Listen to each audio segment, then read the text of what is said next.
We're now live.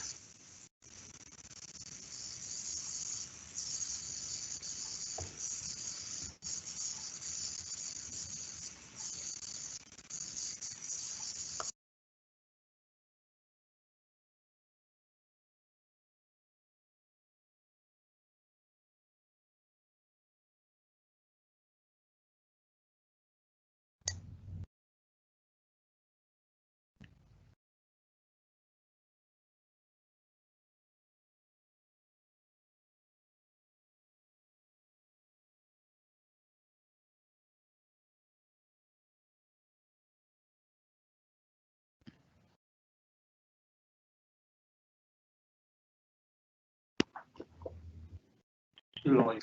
Thank you.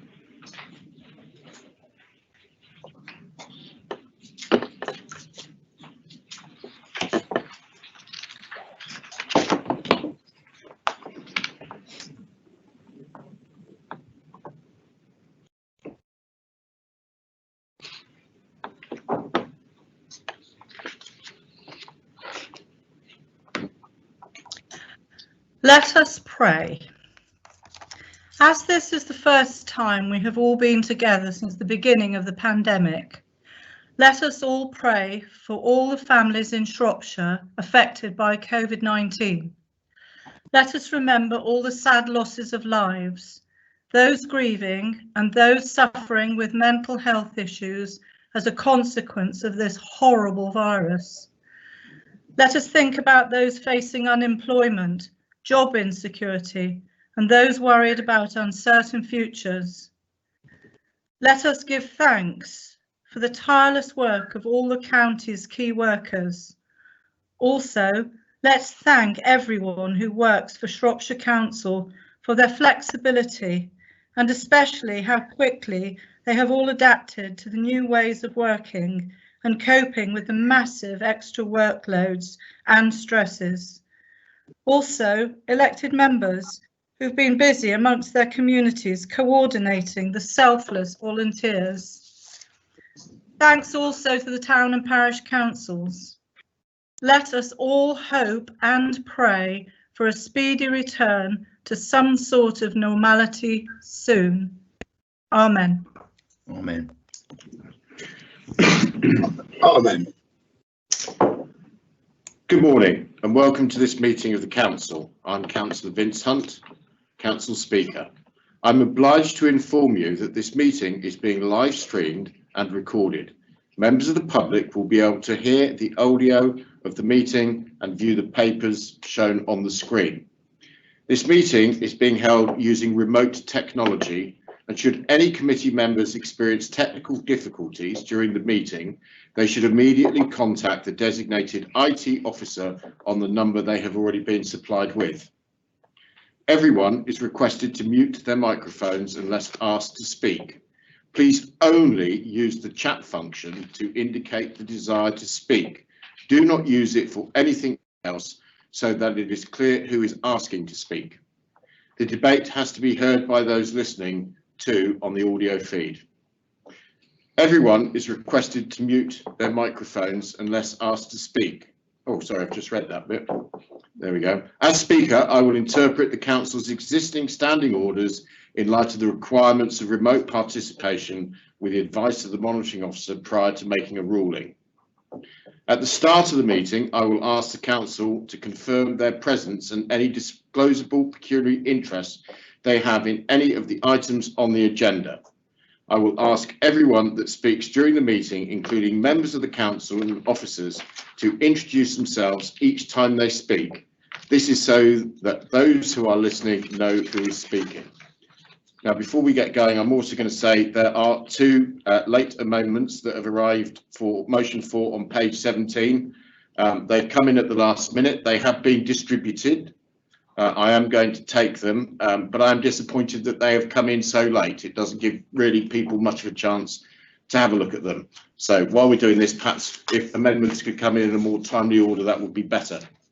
Right, we will move on to the agenda. We will start with item 1, which are the apologies. I'm going to ask the acting interim chief executive, Andy Begley, to offer up the apologies. Andy.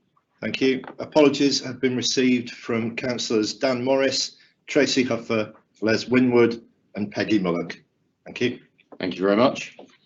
I refer the members to the guidance note with their agenda papers and would remind members to disclose any pecuniary interest in any matters to be discussed which is not included in the register of interests and leave the chamber prior to the matter being discussed. Note, members, you don't have to disclose anything that is already on the register. So I'm going to read out each member's name and ask them to confirm their presence and to confirm if they have any interests. Anne Hartley. Present and no interests. Peter Nutting. Present, no interests. Yeah, my name's there. I'm obviously present and I have no interests. Steve Charmley. Yeah, I'm present. No interest to declare. Peter Adams. Present, no interests. Roy Aldcroft. Present, no pecuniary interest. Claire Aspinall. Nicholas Bardsley. Present and no interest. Joyce Barrow. Present and no interest. Thomas Biggins. Present, no interests. Ed Bird. Present, no interests. Andy Boddington. Present, no interests. Gwen Burgess. Present, no interest. Willem Butler. Present, no interests. How do you speak on that side? Karen Calder. Present, no interest. Dean Carroll. Where's the, No interests. Dean Carroll. where's the, big one. Present and no interests. Don't forget the mute button, councillors. Lee Chapman. Present and no interests. Ted Clark. Present and nothing to declare. Gerald Dakin. Present, nothing to declare. Steve Davenport.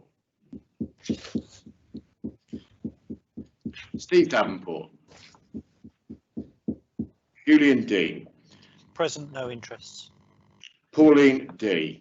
Present and no interest. David Evans. Present, no interest. Roger Evans. Present, no declarable interests. Hannah Fraser. Present, no interest to declare. Rob Gittins. Present and no in their interests. Nat Green. Nat Green. Kate Halliday. Simon Harris. Present, no interests. Nigel Hartin. Speaker, present, no pecuniary interest, however, on paper 12, as a member of the Spark Leisure Crowd Charity and British Council, they will take no part in the paper if any discussion ensues. Thank you. Nick Hignett. Present, no interests. Ruth Houghton. Present, declaration of interest in Spark item 12, the leisure paper, and also the care sector paper, portfolio holder report. Richard Huffer. Present, no interest. I'm getting some feedback here, members. Can you please make sure if you're not speaking that your microphone is turned off? Thank you. Roger Hughes. Present, no interest. Ian Jones. Present, no interest. Simon Jones. Present, no interest. Mark Jones. Present, no interests. Heather Kidd. Heather Kidd. Christian Lee. Present, no interest. Matt Lee. Elliot Lynch. Robert Macy. Present, no interest. Jane McKenzie.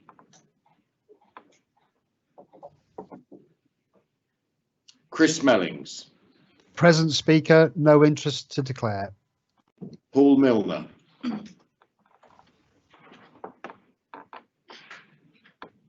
David Minery. Present, no interest to declare. Pam Sorry, Mosey. Chair. Pam Sorry, Mosey. Chair.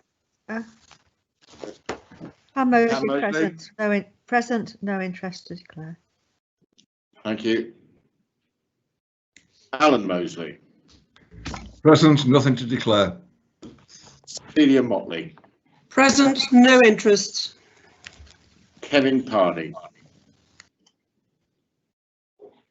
Kevin Pardy. Present, no interests. Thank you. William Parr. Present, no interests.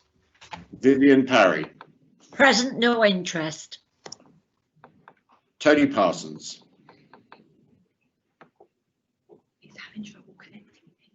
Who I believe is having trouble connecting, so we hopefully will hear him later on in the meeting. Malcolm Pate.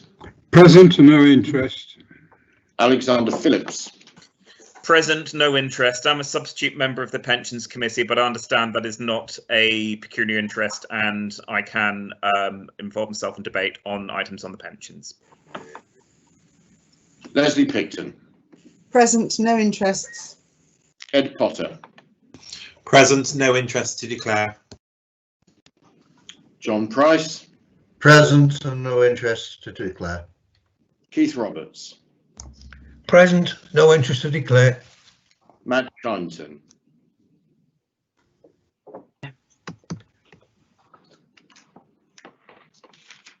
Madge. Robert Tyndall. Yes, I've spoken. No, you haven't. Do you have any interest to declare, Madge? Okay.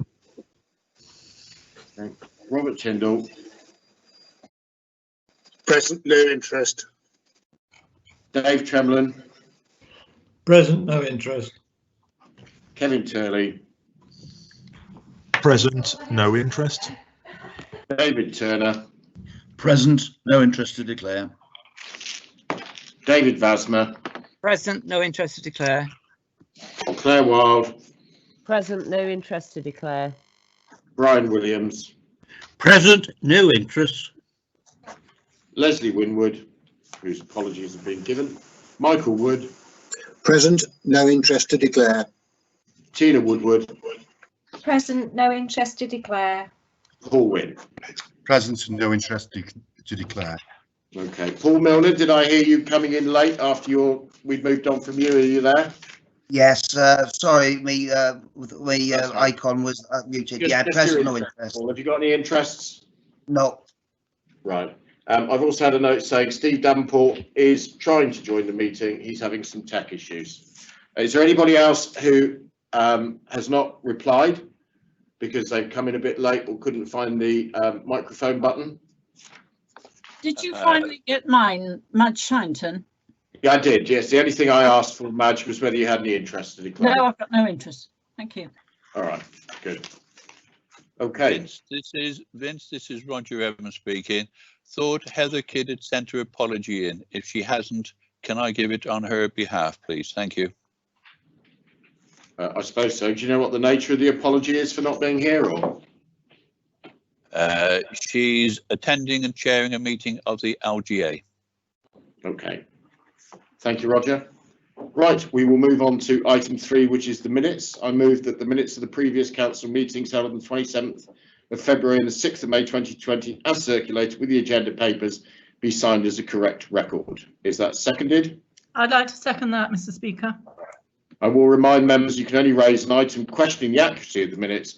They cannot raise any matter of question, exploration or debate. I hear nothing. Are we going to take a vote on that on the online, Claire?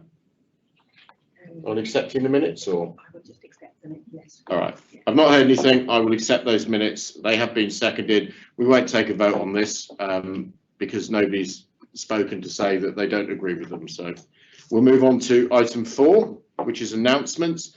To receive such communications as the Speaker, the Chairman, Vice Chairman and Head of Paid Service may desire to lay before the Council. Chairman and Vice Chairman's engagements. I think there's only one for the Chair. Obviously, we're living in extraordinary times which has probably got a lot to do with it. We'll move on to item 5. In accordance with Procedure Rule 14, we will now deal with the questions from members of the public. In accordance with the new procedure rules, the Director of Legal Democratic Services will read out the public questions to be received. Claire. The first question, Speaker, is from Mr. Parton. Has Shropshire Council considered its public sector equality duty to consider or think about how their policies or decisions affect people who are protected under the Equality Act when debating the future of the Robert Clyde statue in the Square, Shrewsbury? If so, is Shropshire Council confident that any possible decision by Shropshire Council to retain the statue will not adversely affect people protected under the Equality Act? Thank you. Response from Councillor Steve Charmley. Thank you, Mr. Speaker. Any decision will be taken into account, will take into account the Council's responsibility under public sector equalities duty as applicable. Thank you. Thank you. We will move on to question 2 from Mr. Mark Fermor. Thank you, Speaker. In response to my question on the 15th of June, in which I stated the most significant change that the Council can make to increase cycling across Shropshire and show a commitment to active travel will be to introduce a default 20 miles per hour speed limit on residential streets. This will entail very limited cost and can be done immediately. Will the Council make this change? You did not answer my question, but did refer to an intention to introduce 20 miles per hour zones outside schools. I would urge you to reconsider, because I believe the effect of this would be counter to your intentions to encourage parents to drive children to drop off in the safe zone that you create, instead of creating a safe environment for children to walk and cycle to school. What is needed clearly is safer roads between home and school, not a limited zone outside schools. What is also needed is for Shropshire Council to signal a shift of priority towards active travel and support for all those who are walking the talk on climate and healthy lifestyles, rather than continuing to put the car as a higher priority. You also mentioned that we need a more strategic approach. Policy development and a cycling and walking plan supported in a council approved local transport plan is a key development that needs to be brought forward. Given the encouragement of new government policy, the cash available if you can show you have a plan this summer, and the urgent need to address our climate emergency, please can you now confirm that you have been able to bring this forward, and what date the residents of Shropshire can expect to see a draft for consultation? There is a tremendous amount of goodwill and good ideas for improving our cycling infrastructure across Shropshire, but all communications to Shropshire Council on these topics seem to go into a communications black hole due to the lack of a nominated officer who can act as a point of contact for communications and lead on cycling. Please can you now announce a nominated point of contact so that the people of Shropshire can engage in a dialogue on the excellent initiatives and ideas that are out there? Now the response is supposed to be from Councillor Davenport. Do we have Councillor Davenport yet?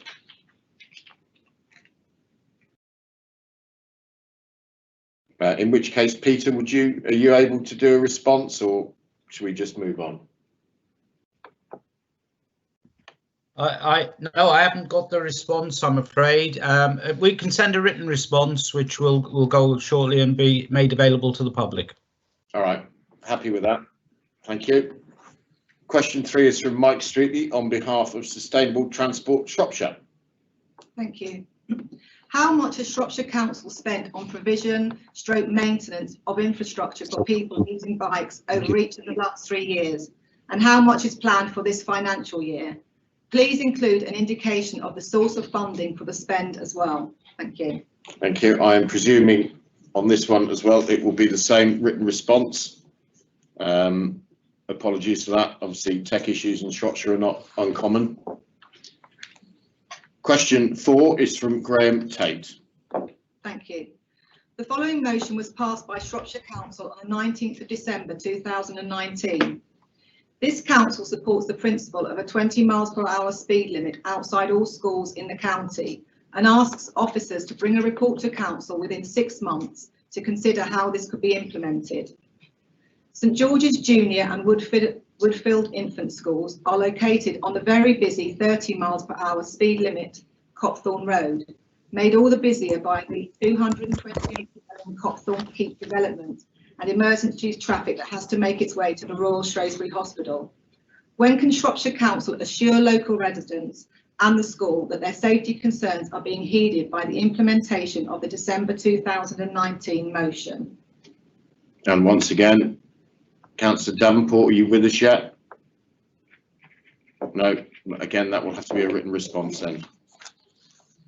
Question 5 from Alexander Jordan Holmes Brown on behalf of Shropshire Ethnic Minorities Alliance. Thank you. Due to the restriction of having only 550 words with which to address you from 900, please forgive us for getting right into the description of the legacy of Robert Clive that we share to you with heavy hearts for our forebearers whose story this also is. He made his fortune along with other East India Company employees from other people's misery. Edmund Burke outlined the case against Robert Clive and Lord Hastings in Parliament said, "Cruelties unheard of and devastations almost without name, crimes which have their rise in the wicked dispositions of men in avarice, rapacity, pride, cruelty, malignity, haughtiness, insolence," close quote. He then went on to describe in detail the violation of a poor Bengali woman who was unable to pay her tax. They dragged her out, naked and exposed to the public view, and scourged before all the people. They put the nipples of the woman into sharp edges of split bamboos and tore them from her body, close quotes. Durant, in his book, The Case for India, writes, East India Company was utterly without scruple or principle, bribing, murdering, annexing and stealing. Tax defaulters were confined in cages and exposed to the burning sun. Parents sold their children to meet the rising tax. Victims' land being confiscated. For the first time in Indian history, the landless peasant were deprived of their traditional source of sustenance. Robert Clive committed suicide in 1774 and was buried quietly at night time in an unmarked grave. Dr. Samuel Johnson, the famous man of English letters, commented that Clive had acquired his fortune by such crimes that his conscience impelled him to cut his own throat. The noted historian William Dalrymple has referred to Clive as an unstable sociopath. There is extensive evidence of how Clive acquired his fortune and how he was ridiculed and lampooned in his own lifetime. His nickname in the popular press at the time was Lord Vulture. One commentator wrote that he was utterly deaf to every sentiment of justice and humanity, and his greed knows no bounds. You will each recognise those words from the open letter written by Telford councillor Kuldip Sahuta. The entire content of that letter you each received is our shared sentiment on the human cost of Clive's misdeeds. That letter received scant reply from Shropshire councillors. The weight of it is our weight. Its words are our words, us grandchildren of that legacy. We are presenting you the question of which path will we take going forward? You as council and us as constituents. There seems to be three options, two of which are acceptable to us. One, to keep the statute and status quo as is, unheeding to the Ethnic Minority Coalition writing you now. Two, to replace the statute with Engeltine Jebb, Agnes Hunt or Wilfred Owen, figures we can all be proud of and enjoy. Three, to keep the statute, but to attach to it an appropriate plot detailing in brief how Clive's fame and fortune arose. Paths 2 and 3 are more than reasonable. We will enthusiastically support either one and joined by programmes for teaching the history of colonial imperial legacy in Shropshire in consultation with us. Thank you for listening.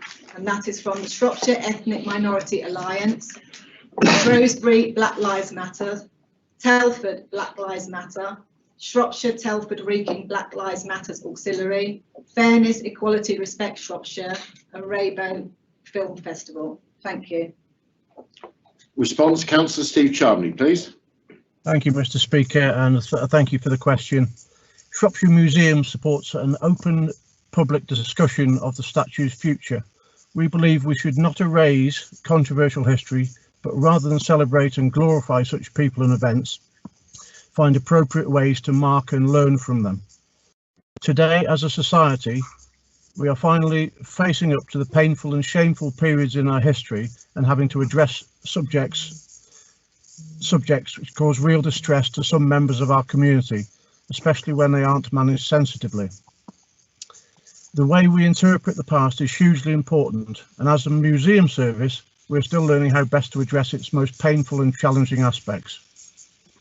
Shropshire Museums holds a number of objects relating to Lord Clive, but our galleries do not deal with his history directly. We have a loan agreement with the National Trust which displays some of the items at Paris Castle's Clive Museum, and currently Shropshire Museums is working with partners both within Shropshire Council and beyond to find the best way to interpret both Clive's legacy and our nation's colonial past. This is a process that will take time to do well and do right. In furthering this, Shropshire Museum Services is preparing a grant application to better interpret the colonial period within the Shrewsbury Museum and Art Gallery. We are grateful for the comments which are helping to shape this debate and support whilst we move forward. Thank you, Speaker. Thank you, Councillor Charnley. We'll move on to question 6 from Ms Emma Dolphin. Thank you, Speaker.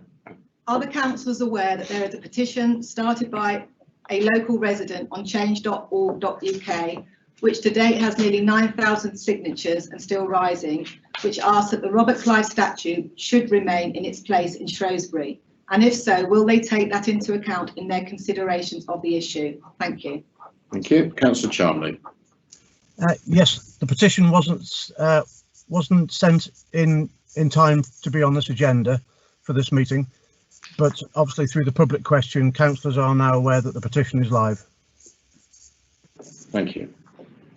Okay, so we will move on to the next item, which is a petition bearing over 1,000 signatures, which has been received from Mr Jake Thompson, requesting a debate under the council's petition scheme, requesting the removal of the Clive of India statue from Shrewsbury Town Centre.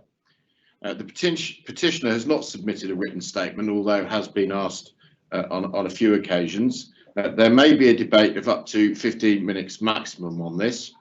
The portfolio holder, Councillor Steve Charnley, will reply for the council. At the end of the debate, he will report which of the following options the council should take.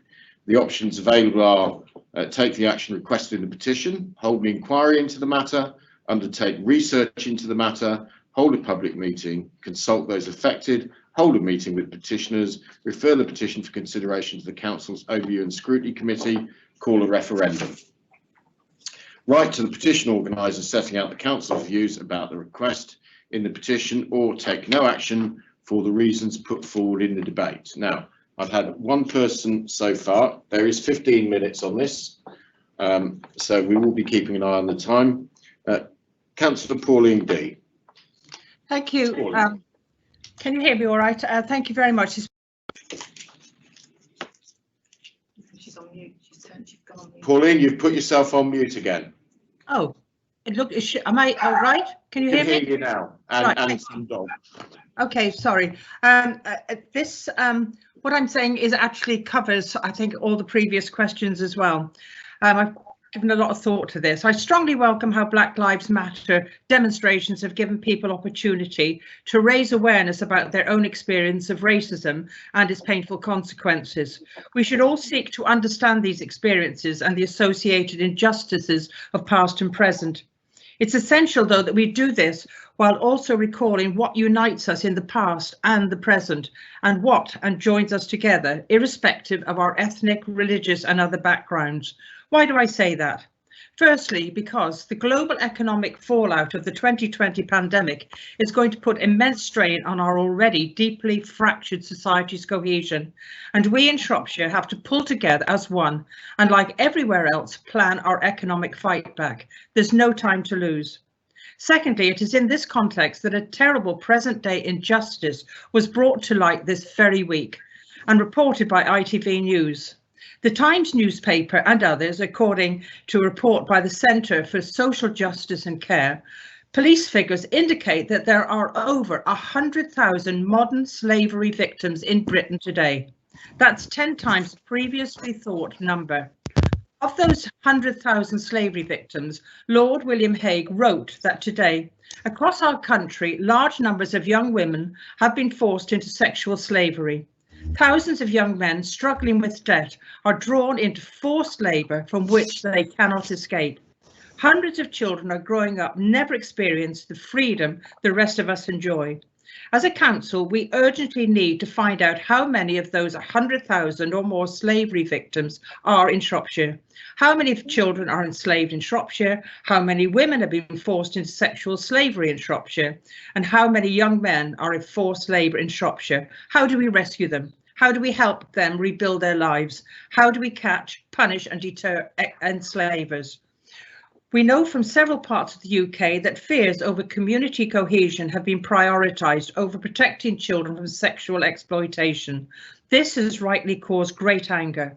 But because this anger is seldom acknowledged by the media or by those in public authority, some people are being driven towards the far right. And it's time for a reality check. We have other urgent work to do. For that reason, I will not support referendums or anything else on removing statues in this brief relative calm before the full forces of the economic storm. We are already seeing large job losses. We have to pull together now and focus on what unites us in our diversity instead. Otherwise, during and after the storm, those who lost their jobs or who endured slavery will ask us, what were you playing at? Having been a member on the Council of Europe, the CLARI, and was on the trafficking committee for 6 years, I can see what was happening with slavery in this modern world. And I would ask that that we take time and discuss this and have a proper debate in the county about what should happen about statues, etc. Thank you. I think my 3 minutes are up. Yes. Thank you very much, Pauline. Councillor Julian Dean, can I remind members the advice that was given at the beginning, just to say your name before you start speaking. Members of the public can hear you, but they cannot see you. Thank you. Thank you very much, Councillor Julian Dean. Like many people, I've been vaguely aware of the statue for years and haven't paid it much attention. I was aware that Robert Clive had something to do with the East India Company, but wasn't aware of any detail, either of the company's role or of his personal behaviour. But now I am.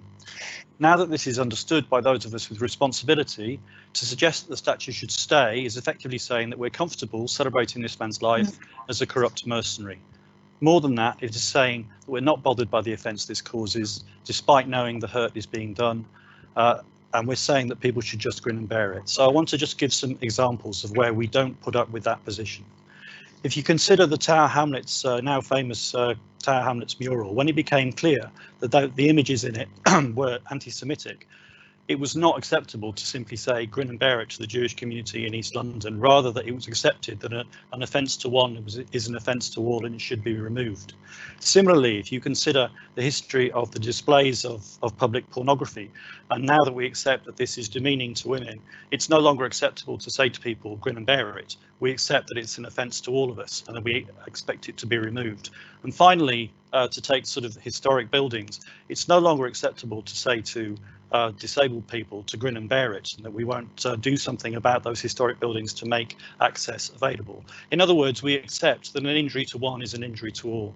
And on that basis, I don't think there's any way that we can justify continuing to have that statue here. The way we remove it is clearly up for discussion, and clearly we need to think carefully about what to do. But I do think that as a principle, we should accept that an injury to one is an injury to all, and that saying grin and bear it to those communities who are offended is not acceptable. Two other brief points. The first is there is no snowball. Can we just be clear about that? The people who've been discussing this, and I've been involved in those discussions, have not called for anything else to be removed, have not called for, you know, an eradicating of our history. There is no snowball. And the final point, and I was going to end there, but I really do have to make this point.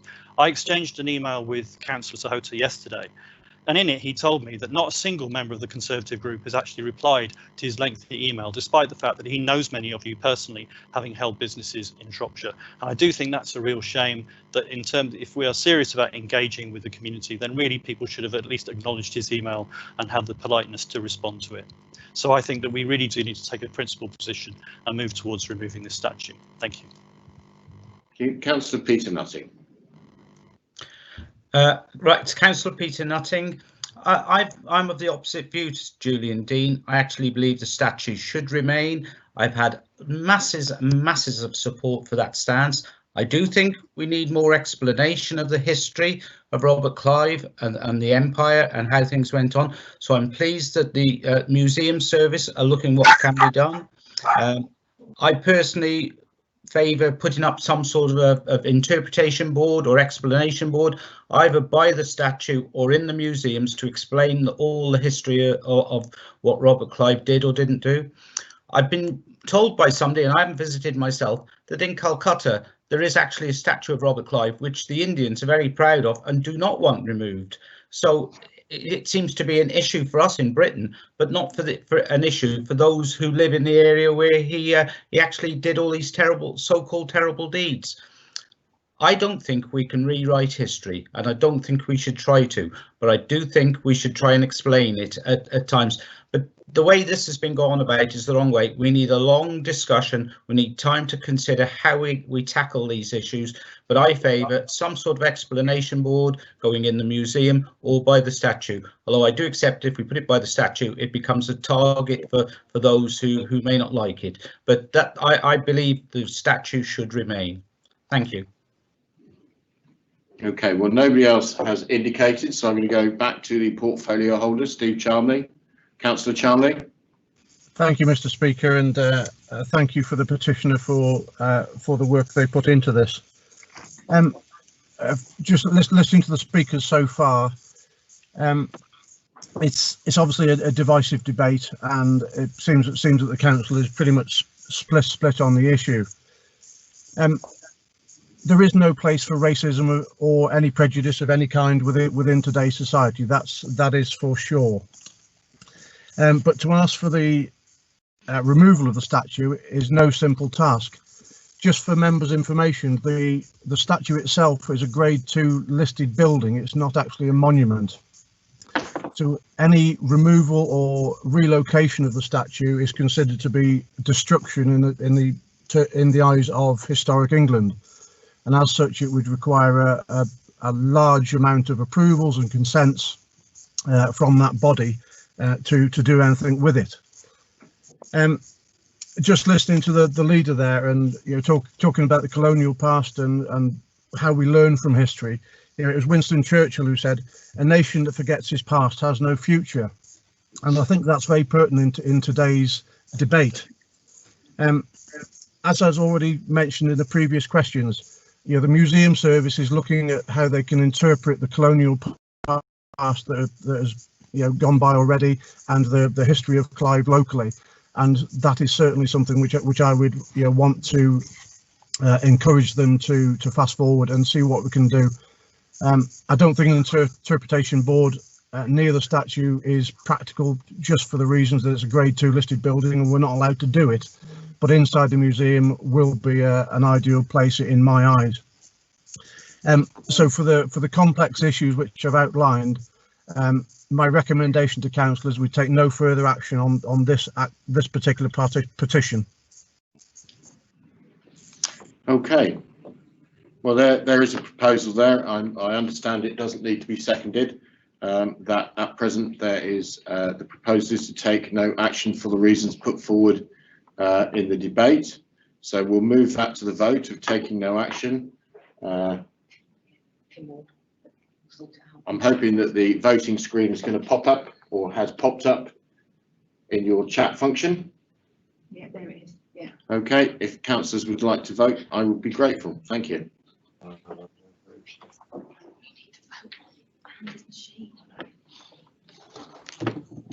recorder's me or Vince. It doesn't matter.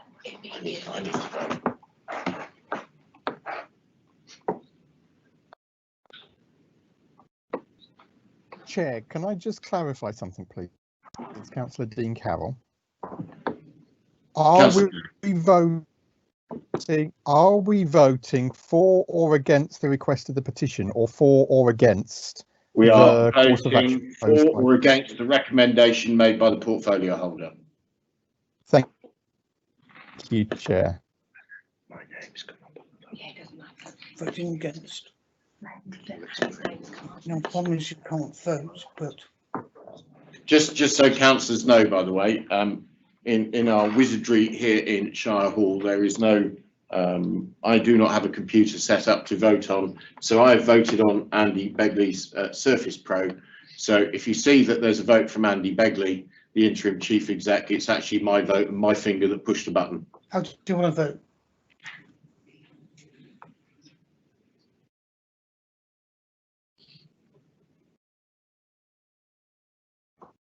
It's very funny sitting in front of 9 perplexed faces.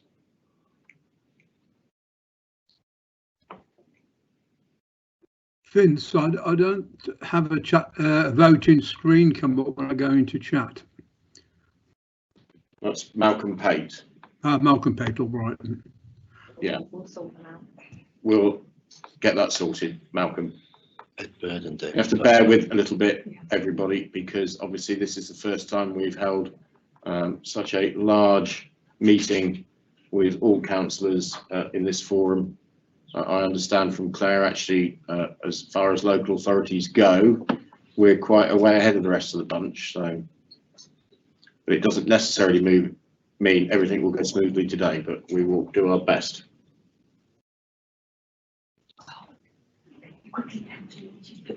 I'm looking at IT officers. Put council meetings on the screen. Ooh, I shouldn't have spoken. Just make a note of those, everybody. Yeah. I'm unable to see it either. Councillor Milner can't see it either. Yeah, quite a few of them are having trouble. They're listed on here, so All right. Okay. There are a number of you that are unable to see it. IT officers are working on that. We have a list of people who have indicated they are having trouble. So bear with us for a few moments, councillors. Thank you. And members of the public who are watching. who's collating? Hmm? Are you collating? Yeah. Sorry? Paul Milner sharing the screen. Paul Milner. Paul Milner. Sharing the screen. Councillor Milner, that's you that's sharing the screen of your meetings. Can you please turn off your screen sharing?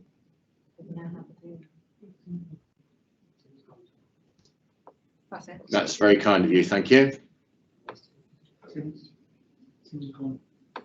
Where do I get results? How many have we got? No, We can't see. I'm going to view the result now. I'm viewing the result now. Some people haven't been able to vote. 7. So it's those that have voted, Speaker, Mr. Speaker, those that have voted for the recommendation by the portfolio holder have had the opportunity to vote for it are 24 that agree with the recommendation by Steve Charnley, 15 against, and 1 has abstained. But there are a number of members who haven't been able to work the system at the moment. So do you want me to continue with those numbers? If you, Speaker, my advice is if you take those numbers and then if you read out these names and ask those members to indicate whether they are for the recommendation or against it. All right, what I'll do is I'll get you to read out the names because you've got them in front of you. Right, councillors, as it stands at the moment, not everybody has been able to vote. IT are working on that for the next item.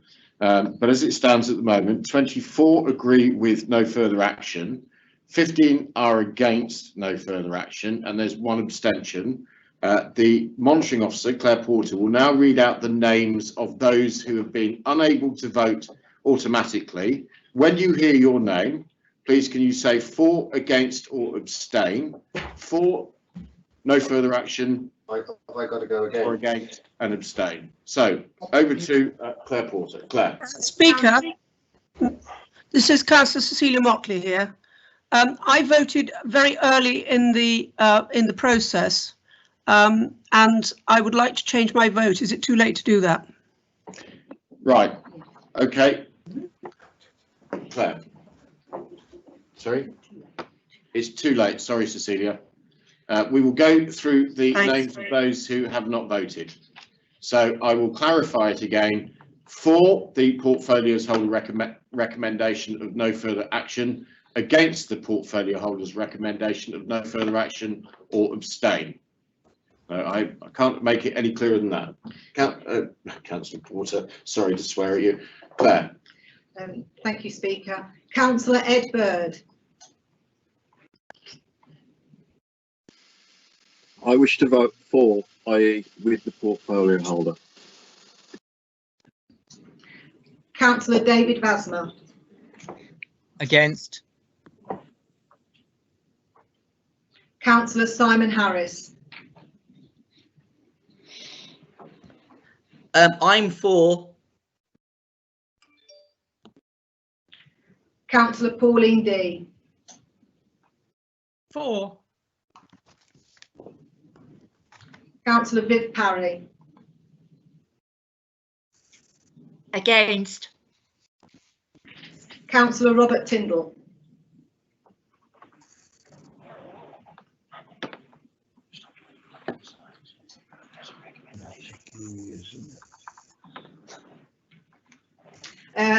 I can inform you, Mr. Speaker, that unfortunately Robert Tindall's having trouble with his microphone, and he says that he wishes to vote for the recommendation by the portfolio holder. Okay. And those are all the councillors that didn't manage to be able to Okay. vote by the And do we system. have a final tally?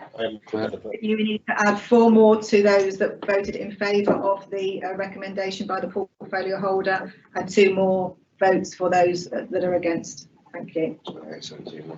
Okay, so we have 28 votes for the portfolio holder's recommendation, 17 votes against the portfolio holder's recommendation, and 1 abstention. Therefore, the portfolio holder's recommendation of take no further action has been successful. Thank you, councillors. Sorry about that. We will get there in the end. We'll move on to item 6, which is the financial outturn. I'd like to invite Councillor David Minery, the portfolio holder for finance and corporate support, to present the report and move that the report and the recommendation be received and agreed. Councillor Minery. Thank you, Speaker, and good morning to you. Before I deal with that report, can I just make a couple of suggestions to colleagues? Because we've had a few run-throughs using the voters in other areas, and the most important thing is to please don't make any comment on the chat when the vote screen appears, because all that happens, it scrolls up and you've lost it, and then you just can't find it again easily. And the other one is, it appears to be constantly blinking when people are registering their votes. I had to try 5 times before mine was accepted, and that's something to do with the way the system updates. So I think possibly we need to just allow a few more seconds on the for people to get in eventually.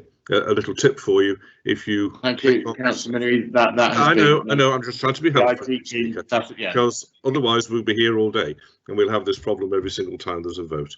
If everybody just clicks on see result when they see the screen, it will tell you if your vote has been registered or not, and then you can try again. Now, thank you for your forbearance. And you can take it off my 5 minutes, because I'm not going to speak for very long on the report. My pleasure, Speaker, to present the financial outturn report. This was presented to Cabinet about 10 days ago and accepted by them. For the benefit of listeners, the purpose of this report is to compare the original financial strategy and budget position with the actual results. It is not the annual accounts for the year, it is simply a comparison of actual income and expenditure with the budget. There are in fact a number of recommendations, but some of them are simply asking members to note the position, so I won't speak about those. That's the first 6, but ones that do require approval are G on the list, which is to approve the net budget variations of 9.7 million to the 2019-20 capital programme as detailed in Appendix 5, and the reprofiled 1920 budget of 70.98 million. The second one is to approve the reprofiled capital budgets of 127 million for 2021, which includes some slippage from last year, to accept the outturn expenditure set out in Appendix 5 of 59 million, and to approve retaining a balance of capital receipts set aside of 19.6 million as at the 31st of March. The outcome for the revenue budget is probably the one of most interest to people. And the position for the last year was that we were 1.69 million overspent compared with the original budget, which of course was prepared well before the start of that financial year. Appendix 1 to the report is worth spending some time on for anybody who has got access to a copy of the report, because that goes through service area by service area, and it details the amount of money that was intended to be spent and comparing it with the amount of money that was actually spent, or the reverse case as far as income is concerned. And as if members go through there, you will see some notable variations. You will see, for example, that children's services, nothing wrong with the actions of the employees or the portfolio holder. I'm not seeking to apportion any sort of responsibilities here. I'm simply reporting what has happened. But for various reasons, the expenditure in that area was some £6.5 million higher than had been predicted. And there are all sorts of reasons for that, which are detailed in the report, so I don't need to dwell on them. On the other hand, the corporate services budget shows a considerable underspend, and that's nothing that I've done. I'm not going to try to take credit for that, Speaker. This is simply because we had some grants and other monies coming in that were either unexpected or could not be allocated exactly to a particular service. The upshot of it all, as I say, is that there is an overspend last year of 1.69 million, which of course will have to be taken out of the General Reserve Fund. I'm not sure that I'm going to be able to deal with detailed questions, so I think I will pledge to reply to questions by letter rather than try and do it in this forum.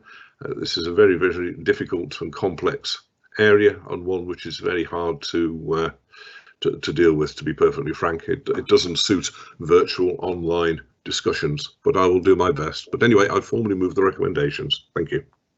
Thank you. Is that seconded, Councillor Nutting? Yes, this is Councillor Peter Nutting. I wish to second the recommendations, but reserve my right to speak. Thank you very much. Well, Alan Mosley, Councillor Alan Mosley. Thanks, Mr. Speaker. I'm going to ask one or two questions. They're general, so hopefully the portfolio holder will be able to answer them. But on page 17, para 6.4, we're starting to see the impact of COVID-19, and some of the funding that the government's emitting are identified. But there's going to be a much greater impact in future reports, no doubt. Obviously, this is on top of the gross underfunding of local government as a result of the government's austerity, which has led the Director of Finance once again. He's had to report that this could lead to bankruptcy for Shropshire Council, and that must worry, concern that devastating news. The government, in terms of the COVID response, appears to be funding us for extra costs, but is not fully funding us for loss of revenue, which is massive and will be massive. So could the portfolio holder explain what the current situation is relating to payments from the government? Also, could the portfolio holder, or the leader no doubt, who will have something to say, are they content with the current levels of support that the council is receiving from central government, particularly with respect to COVID-19 losses? Do they feel that the government's response is adequate? Generally speaking, what are they doing about their government's response, and what are they doing to ensure that there is better funding, both in relationship to long-term underfunding and in terms of the COVID crisis, for Shropshire services and to keep Shropshire people safe? Thank you. Nobody else has indicated. Councillor Nutting, you withheld your right to speak as seconder. Is there anything you'd like to say? Yeah, it's Councillor Peter Nutting again. I'll try and answer some of the questions, but I'm sure David Minery might want to add to what I'm saying. I'll start at the back end of the question. I want to assure the public there is absolutely no chance that this council is going bankrupt. We have good reserves. We do have a revenue budget that is slightly out of kilter, which we expect to get back in shape next year, subject to government funding. But there is absolutely no chance of this council going bankrupt. And I think to suggest otherwise is irresponsible. Now, in terms of what are we doing? Well, we're engaged with the LGA, the Local Government Association, and the County Council Network. And there's a big review of council budgets and council funding on that was supposed to take place this year, but I'm now assured will take place next year, called Fairer Funding. And the reality is the government fund metropolitan and urban areas far better than rural areas like Shropshire. And the idea of fairer funding is to redress the balance. And it isn't just Shropshire that's suffering, it's many of the Shire counties. If that were to happen, we reckon we could gain anything up to £30 million a year. The Director of Finance would like 50 million, but I reckon if we could get 30 million, that would put us in good shape. And that's what we're aiming for. We are in direct conversation with the government. I've had direct conversations with Robert Jenrick and Simon Clark over the matter, and there's all sorts of promises, but because of COVID this year, the Fairer Funding Review won't take place until next year, and that should help. But yes, we are underfunded. All Shire counties are underfunded, and for some strange reason, which I can never understand, this Conservative government tends to fund Labour councils far better than Conservative councils. I think they work on the theory that Conservative councils are better run and more adept at using the money, whereas Labour councillors just throw the money around like it's out of fashion. And that's the reality of the situation. They have more faith in Conservative councils to spend the money wisely and for the benefit of the public. In terms of the present COVID situation, we reckon our costs are going to be about 36 million, and that's a combination of extra costs and lack of income. We've already had 18 million in direct grants from the government. They announced some extra funding a couple of weeks ago, and we reckon that will give us between 2 and 3 million extra, which will get us up between 20 and 21 million. They have a scheme that will help in terms of loss of council tax revenue and business rates revenue, which is to spread that over 5 years or 3 or 5 years. And that gives us a 5 million benefit. So that gets us up to 26 million or thereabouts. There is a complicated paper out at the moment which talks about giving us 75% of an amount of the lack of income. And we reckon that will give us another 7 million. If you start adding it all together, and these are figures that we've been talking about in public, we do think we could be £4 million short.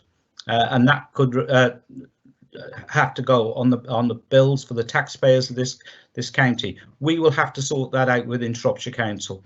I'm not happy about it. I'm not sure what we can do about it, but we are talking to government all the time. We're hoping more grants will come through to cover that. We have been getting lots of capital grants, and there's a difference between capital and revenue, and we are getting all sorts of capital grants coming through because they're keen to get the economy going again. So although we're losing, I think we could lose 4 million in revenue grants, we have got far in excess of that in capital grants, and so we're going to have to balance the books as best we can. I'm very confident that we will balance the books this year. It's been a difficult time between flooding and pandemics, and we really have had a difficult year financially, but it's all under control. We will, have to have a tight budget. We haven't got money to slosh around. We're not like Labour councils. We're very careful with our money, and I'm confident in the way we go forward. But I'm going to let Councillor David Minery, who I leave to sort out our money, to add to any explanations. Thank you all very much. Thank you very much. Just before I come to you, Councillor Minery, to sum up, I've just been informed that Councillor David Vasmer has asked to speak on this. Councillor Vasmer, you need to speak during the debate time and not the summing up time. So sorry, you won't be able to speak. Councillor Minory. Yes, Peter, thank you. Speaker, thank you. Sorry, I kept hitting the wrong button and the microphone wouldn't unmute. I think the leader has dealt with the second half of the questions, and thank you very much for those, Alan. It's nice to get questions actually on this particular paper. Most people just sort of roll their eyes and let it go past. I'll deal with the COVID situation, Speaker, because that needs responding to in a little bit more detail, I think.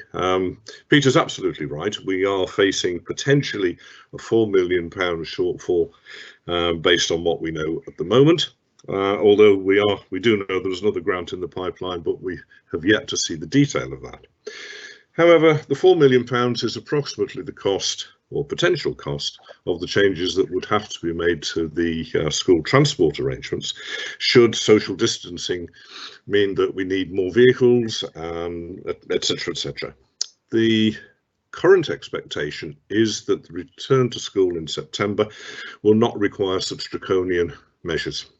So it's therefore highly unlikely that the £4 million will be reached, and we probably won't have to be dealing with that. But we are on top of it, we're monitoring it constantly, and we do have contingency arrangements, which I won't go into now. The other part of the question that needs to be specifically answered concerns the support for lost revenue. Up until the end of June, our losses have been covered. That was in one of the second tranche of grant. But from now on, government is saying that we need to take some responsibility for this ourselves, because now some of the decisions are in our hands rather than government's hands.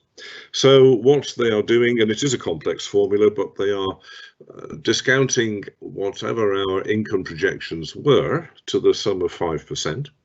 And then they will pay us 75% of the balance. So it's about 72, 73%, something like that, of what we thought we would get that we will actually receive. And this has been one of the driving forces behind the reintroduction of the car parking charges, of course. I think the leaders dealt with everything else, so I'll leave it at that, Speaker. Thank you very much. Thank you. Right, well, we will now, there are recommendations to be voted on, so we'll now move to the vote. We will be using the poll feature again in the chat function. Let's see if it works a little bit better this time. If not, I will consider moving back to just reading out the names, but obviously that will probably add an hour to the meeting, so there we go. Right, it should be appearing in your chat box. If members would like to vote on the recommendations or against the recommendations, please do so now. Thank you. Speaker, where is the chat box? I'm that far behind. Ted Clark, Basin Hill. There is a little box next to the hand raising, which doesn't work in live meetings, with it's like a little cartoon box with 2 longer lines and 1 shorter line in it. If you click on that, it should appear on the right hand side of your screen. You found it, Ted? No. Vince, I still don't have it, but I'm vote for. Well, we'll go through it at the end, Malcolm. Let's just see what happens with this. As I say, if we can't get this to work properly, then Yeah, on a point of order, Vince, I mean, I went through the training on this and it was quite easy to do, and it's just not appearing. Well, it should be there, Malcolm. I've got it on Andy Begley's. It does disappear as it updates.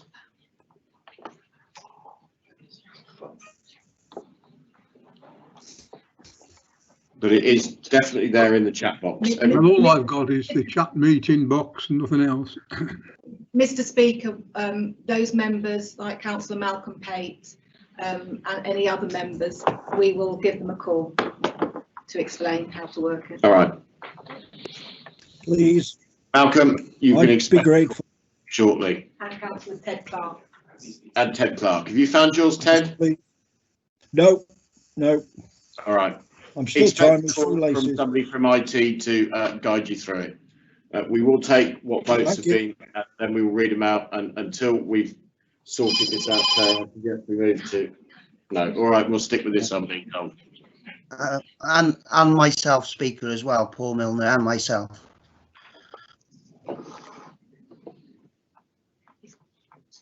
Okay, I can't see that from here. We're 2 meters apart. My eyes aren't that good. All right, Claire. Bear with us for a minute, members. Sorry about this. Mr. Speaker, there are 38 votes in favour of the recommendations, 7 against and 2 abstentions. Right, so as it stands at the moment, there are 38 votes in favour, 7 votes against, and did you say 3 or 2 abstentions? 2. 2 abstentions. Right, I think that is overwhelmingly in favour. So I'm just looking at the monitoring officer. Yeah. Because of that, I'm going to move on to the next item, which should give IT a chance to get hold of members who are struggling a bit and talk them through getting the working chat box up on their screens. Okay, is that all right with you, Claire? Yeah. Okay, we'll move on to item 7 then, which is the Community Infrastructure Levy spending update. I'm going to invite Councillor Butler, the portfolio holder for Communities, Place Planning and Regeneration, to present the report and move the recommendations be received and agreed. Councillor Butler. Good morning, Speaker. Yes, it's Councillor Gwilym Butler from Clibberry Mortimer here. This paper is before us as it represents 2 matters of expenditure, both of which are over £1 million, and under our constitution they have to come before council.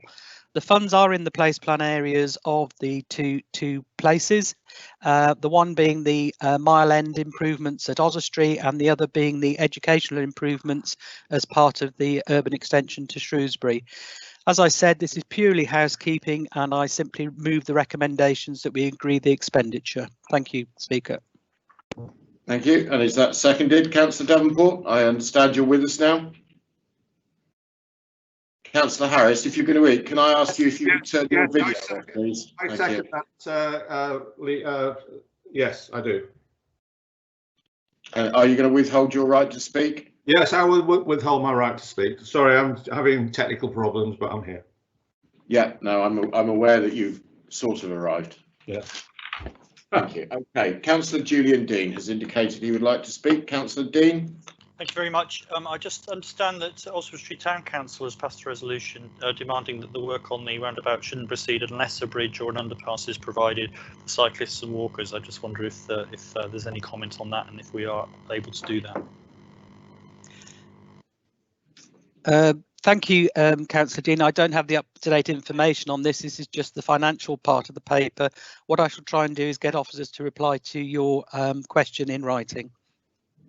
Councillor Butler, if as and when I'm ready for you to come in and sum up and answer questions, I'll bring you in. If you members would refrain from just bringing themselves in and turning it into a general chit chat, I will be grateful. Thank you very much. Have we had anybody else indicate to speak? No, we haven't. Okay, Councillor Butler, now you may answer any questions. Thank you, Mr. Speaker. You've already answered one. Yeah. I shall allow you to sum up and then as you're aware, I'm always eager. So apologies for that. Councillor Dean, I don't have that information in front of me or whether it will affect the scheme. What I will do, I will endeavour to get officers to respond to that in writing to you as soon as possible. And therefore, I just move the recommendations as stated in item 2, that the SIL of £8,142,487 is approved. Thank you. Good, thank you. Councillor Davenport, as seconder, I didn't come back to you, but as there's not been much debate on it, I don't plan on coming back to you unless you've got something very important to say. If not, and there's silence, so I will move to the vote then, if that's okay with everybody. So once again, for those that can, using the chat function, and for those that are in lessons, There is a recommendation of £8,142,487 of still local funds to be allocated to the 2 projects outlined. If members could vote now, I would be grateful. Thank you.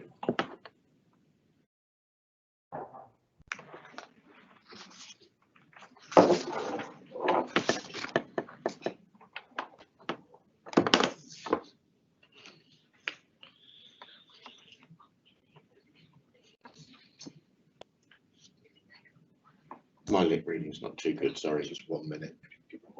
Yeah. Well, until you indicate that you're ready, Claire, I won't. Speaker, I've only got item 6. This is Dave Trimmer. I've only got item 6 to vote on, and I've already voted on it. If you scroll down or up. I have done. All right. You will receive the IT phone call shortly.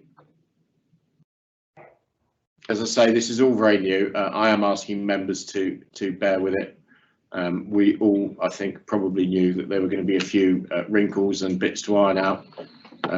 But for those of you who are having trouble, expect a phone call from IT. Mr. Speaker, we've had over 50% voted, so there have been 44 votes in favour of the recommendation, 1 against and 4 abstentions.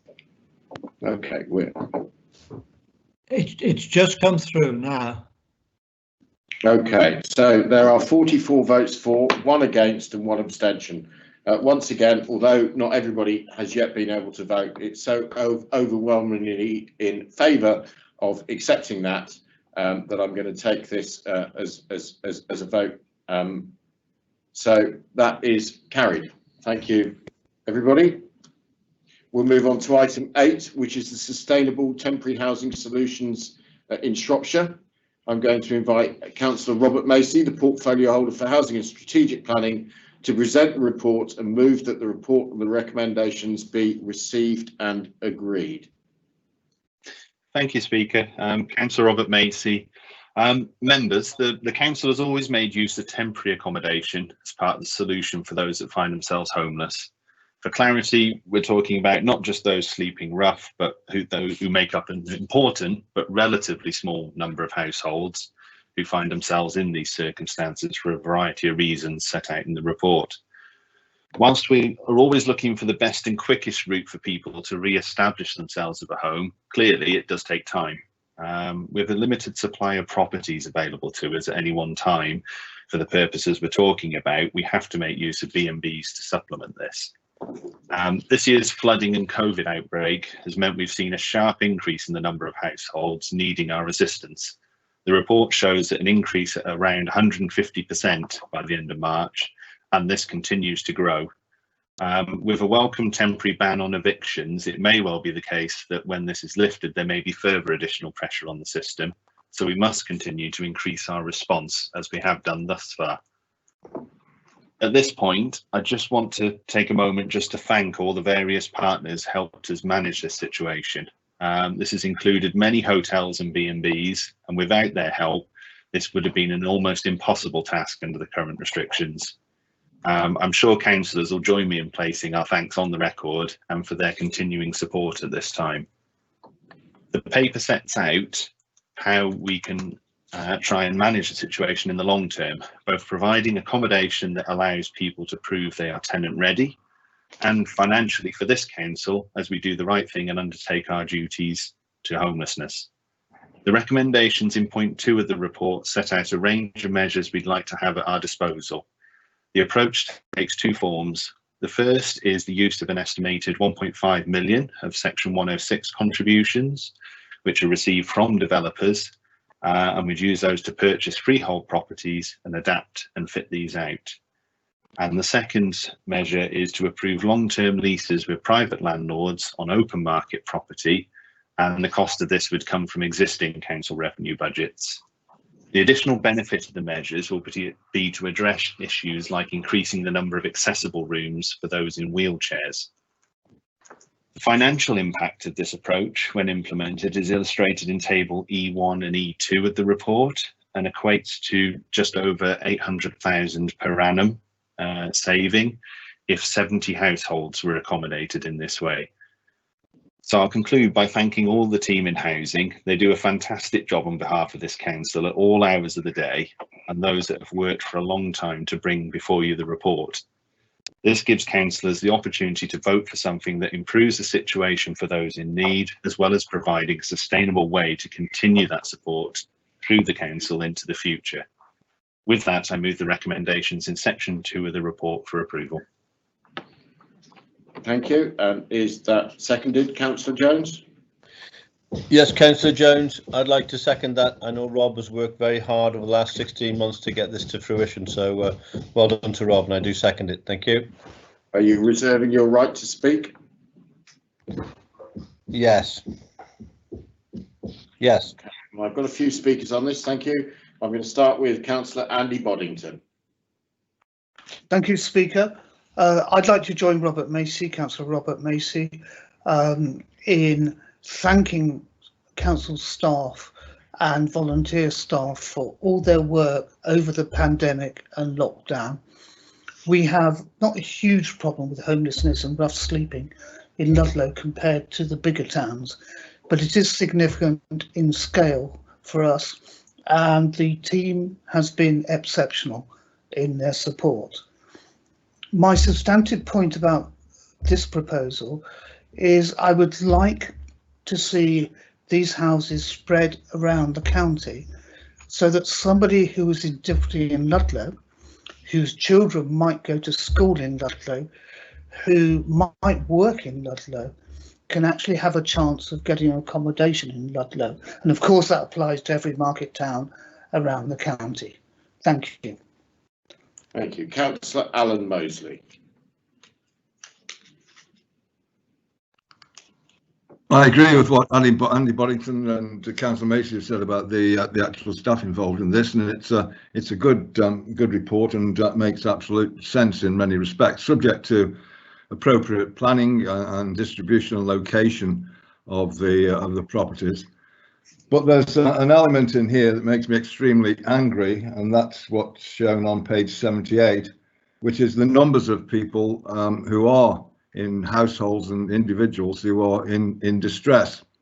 And those statistics show the massive increase as austerity imposed by the government has started to bite in all respects. So since 2014, for example, there's been a fourfold increase in the number of households that we're having to treat as homeless and find accommodation for, and a threefold increase in individuals who are subject to similar treatment. The question, therefore, is, apart from dealing with the symptoms, the actual homelessness of these people, and the hardship, distress, massive damage, and the impact of austerity, what does the portfolio holder suggest we can do to remedy the cause of these difficulties? Thank you. Councillor Nigel Harting. Yes, sir. Yes. Is that it? Yes or yes? You there, Nigel? Okay, I will move on to. Yes, I'm here now. I keep trying to speak, but can you hear me now? I will come back to you, Nigel. I was just concerned we'd lost you temporarily, Nigel. Okay, right. Yes, congratulations again to Councillor Macey. This is a good report. Something in principle I certainly will support. Rather like Alan Mosley, I am concerned about the significant increase, particularly in this last year, in terms of table A on page 78, in terms of the number of households placed in B&B. If you've got 133 currently there, I don't know whether that's the current extant figure at the moment, or whether that was just particular to that time in March. Nevertheless, this is a proposal which will hopefully deal with about half the number of people we've currently got placed in B&B, if those figures are correct at the moment. I wonder if Councillor Macey can give us some indication as to whether or not he can see this proposal being extended, so that we can deal with the vast majority of those households placed in B&B. If it stays at 130, 140 or so, that's double the amount of people in B&B that this paper is proposing to deal with. Thank you. Thank you very much. Councillor Dean Carroll. Thank you, Speaker. I won't repeat all the warm words of congratulation that have been said, but needless to say, I echo them. I was involved in the initial start to the work on this when I was Rob's deputy, and I know how much has gone into it. But I also know, because of that and the work I spent, the time I'd spent working and supporting our staff and the various charities that work with people in temporary accommodation, people who have been made homeless for whatever reason, that B&B is almost never an appropriate venue for them to get the best support to get them out of this long-term cycle that many of them are in. So I think that this is really fantastic. Like Councillor Hartin, I hope that this is proven successful, that we can roll it out even further. It's a double win for the council. Not only is it good financially because it saves us exorbitant B&B costs, but actually it's morally the right thing to do as well. So I absolutely support this paper. Okay, thank you. I've got two more councillors who have indicated to speak, Councillors Pam Mosley and Roger Evans. I minded then to shut it down because I think there is a tendency at the moment for us to be pretty well much going over the same stuff. So, Councillor Pam Mosley. Thank you, Mr. Speaker. Yes, I broadly support this initiative. I know the cost of B&B are huge. I had a resident move into my area who've been in a travel lodge for 6 months at the cost of over £400 per week. So obviously this is a step in the right direction. One thing I would like to ask, it mentions the big rise, the 150% rise in bed and breakfast for homelessness placements. And it talks about 1-bedroom properties being in short supply. Is there going to be any influence, any link with the new company Cornovi to try and get more 1-bedroom properties built, and including accessible, within the stock that Cornovi are going to be producing over the next few years? Thank you. Councillor Roger Evans finally, and then I'm going to go to the seconder and then back to the portfolio holder. Roger. Thank you, Vin. Questions on the tables. The table on page 78 actually shows the increase in number of households placed in B&B. In 2018 there were 83 households, 2019 99, 2020 103. If one looks at them numbers, if one looks at the opposite page at the cost between 1819 and 1920 went up by nearly £500,000, £600,000. So for that small increase in numbers in B&B went up by that amount. If one goes to page 71 and look at the average cost of a B&B, it says 18,000 per person. So were these increase in B&B a large number within those families, which adds up to the 600,000 rise in cost? Support the whole paper. Yes, we do need to go. That is the way forward. But it's the value and the money that's there being quoted. I'm not sure how I can reconcile all those numbers together. And has there been any extra cost incurred by the council in B&B accommodation when one looks at these number of households? Is it now larger families which are going into bed and breakfast, or is it the single persons, 2 persons, whichever? Thank you. Thank you very much. Right. First of all, Councillor M. Jones, you reserved your right. Mark, is there anything you wish to say, or would you like me just to go to the portfolio holder to respond and answer questions submitted? Carry on, Vincent, please. Very good. Councillor Macy. Thank you, Speaker. Councillor Robert Macy. I'll try and cover as many as I can, but I'm conscious some of these I will probably have to cover with written answers. Just in terms of location of units, starting with that, obviously we look at where the need's coming in. There is an aspiration to work with this. These aren't the only methods we'll be using. We do work with others. And for example, the likes of our own housing company with Star Housing that manages our stock, we're increasing the number of temporary units within their stock, and we continue to work with others across the county. So yes, wherever possible, we want to try and keep those local links for people, but there's an acceptance of, yeah, in some situations it's a very quick situation, we'll have to look what we're doing, but this gives us more opportunities.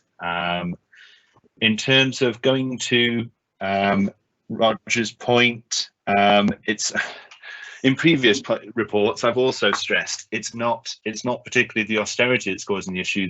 The biggest things is relationship breakdowns. There's a whole host of reasons why people do find them in these situations, but the biggest majority tends to be relationship breakdowns, and that's continued through this COVID period as well, and that's increased even further. As you'll see from the report, that's why there's a need for a lot of one-bedroom accommodation. In terms of other things we're doing, obviously there's debt advice, we're investing in affordable housing, we're increasing the temporary housing stock, we've got Cornovia, as was related to by Councillor Hannah Fraser. These are all things that we can use to keep and add to what we're talking about to try and deliver more of this, so that we do have in place the right temporary accommodation. Taking Councillor Harting's point, the table is indicative of how much it would be. If you have a look at the report, 70 households has been the average historically of before the flooding and before COVID. 70 was about the number of households, so that's why that table's just giving you an indication of, on the normal, that's how much the saving would be. It's not saying we are specifically going to go out and buy 70 properties. We're going to go out and try and do the best deals we can to get as much as we can within the budget and within the revenue that we've got available. So it'll be a flexible approach to that. We hope we can just secure as many as we can.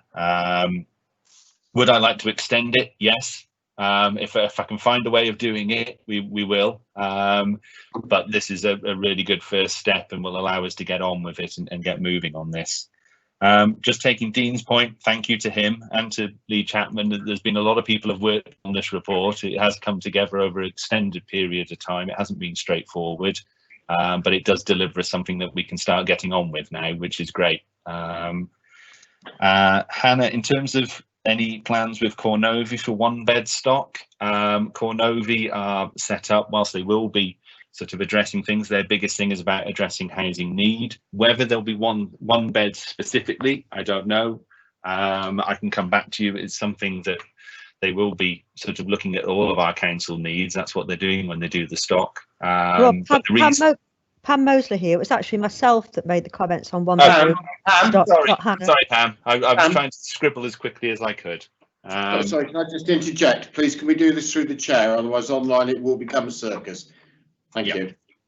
Just taking into bed the one bed stock, the reason there isn't a lot in the county is it is incredibly hard to make it work to build just one bed stock. A lot of them will build 2 beds, 3 beds and so on, but they can be used in that sort of way. So obviously we'll look at, as we go, what we're doing, as will Cornovia, as will Star. They're all aware of what our requirements are.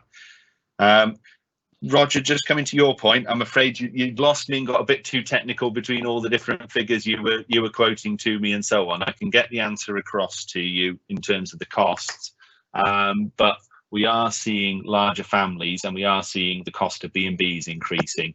And obviously, with the bigger increase in numbers, we have to use things, for example, like if we're using the travel lodge, which members referred to, it can be more expensive for us. And this is why before you today in the recommendations, you've got it set out as an overall budget, but giving flexibility to make the different arrangements as best we can to try and get the best value for money.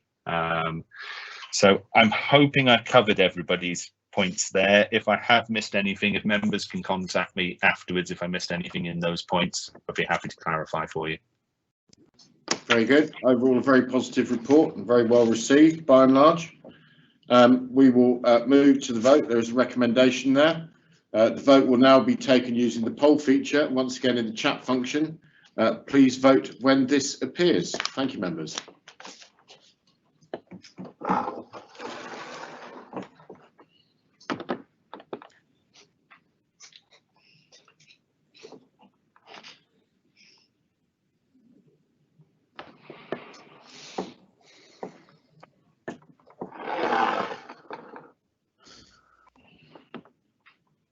as members are voting, I will tell you that as per the email from Claire before this meeting, every hour and a half we will be stopping for 10 minutes for a comfort break, so that you can let the dogs out or make yourself a coffee or whatever it is you need to do for 10 minutes.